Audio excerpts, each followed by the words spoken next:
નમસ્કાર વિદ્યાર્થી મિત્રો, મારી યુટ્યુબ ચેનલ સંજય પટેલમાં આપ સૌનું હાર્દિક સ્વાગત છે. મિત્રો, આજના વિડીયોની અંદર આપણે ધોરણ 4 વિષય છે પ્રોજેક્ટ પ્રવૃત્તિ બુક, જેમાં પ્રોજેક્ટ પ્રવૃત્તિ નંબર 8 જેનું નામ છે મારું ગીત. આ પ્રોજેક્ટ પ્રવૃત્તિની સમજૂતી મેળવવાના છીએ. વિદ્યાર્થી મિત્રો, જો તમે મારી ચેનલમાં નવા હોય તો મારી ચેનલને જરૂરથી સબસ્ક્રાઇબ કરો. વિડીયો સારો લાગે તો લાઈક કરો, શેર કરો અને બેલ નોટિફિકેશન ઓન કરો, જેથી મારા આગળના નવા વિડીયો પણ આપને મળતા રહે.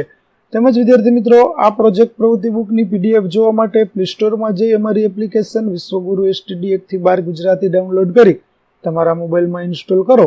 જે તમે શરૂ કરશો તો તમને આ પ્રકારે જોવા મળશે, જેમાં પ્રોજેક્ટ પ્રવૃત્તિ બુકની અંદર ધોરણ બતાવશે, ધોરણ પસંદ કરશો એટલે બુક બતાવશે, બુક પસંદ કરશો એટલે પ્રોજેક્ટના નામ બતાવશે, જેમાં વિડીયો ઉપર તમે ક્લિક કરશો એટલે વિડીયો જોવા મળશે અને પીડીએફ ઉપર તમે ક્લિક કરશો તો તમને પીડીએફ જોવા મળશે. આશા રાખું છું આપને અમારી એપ્લિકેશન ગમશે. જરૂરથી ડાઉનલોડ કરજો મિત્રો.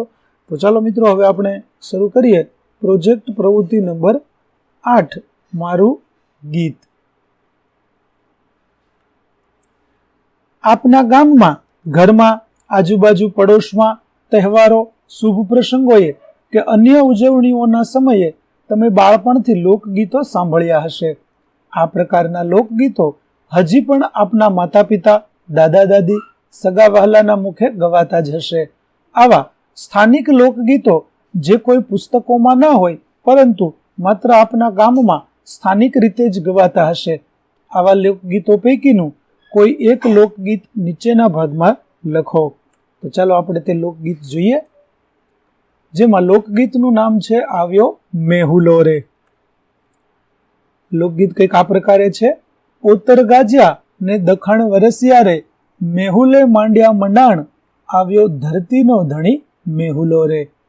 નદી સરોવર છલી વળ્યા રે, માછલી કરે હિલોળ, આવ્યો ધરતીનો ધણી મેહુલો રે. ખાડા ખાબોચિયા છલી વળ્યા રે, ડેડકડી દિયે આશીષ, આવ્યો ધરતીનો ધણી મેહુલો રે.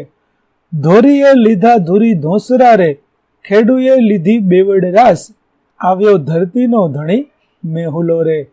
ગાયે લીધા ગાના વાછરું રે, અસત્રીએ લીધા નાના બાળ, આવ્યો ધરતીનો ધણી મેહુલો રે.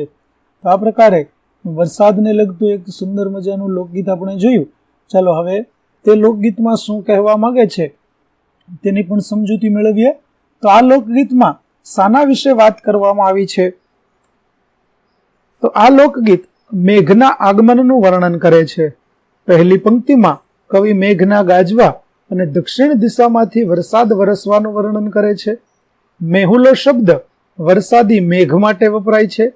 બીજી પંક્તિમાં કવિ વર્ણવે છે કે કેવી રીતે નદીઓ અને સરોવરો મેઘના પાણીથી ભરાઈ જાય છે, માછલીઓ આનંદમાં હિલોળા કરે છે.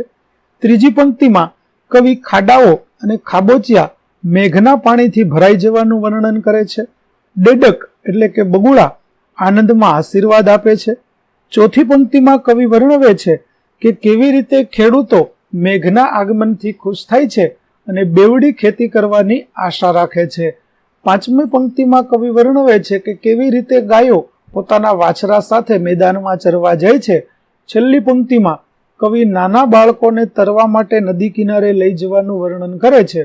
આમ આ ગીત પ્રકૃતિ પ્રત્યેનો પ્રેમ અને વરસાદના આગમનથી થતી ખુશી વ્યક્ત કરે છે. આ રીતે સરસ મજાનું વરસાદને લગતું લોકગીત છે તે આપણે જોયું.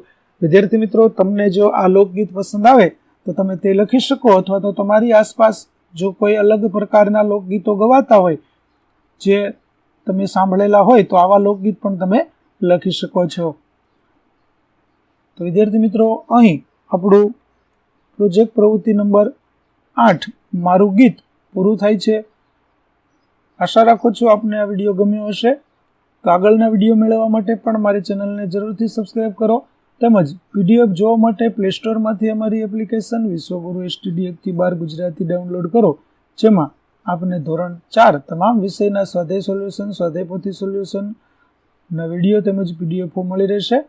ફરી મળીશું આપણે નવા વિડીયો સાથે. તો ત્યાં સુધી આવજો.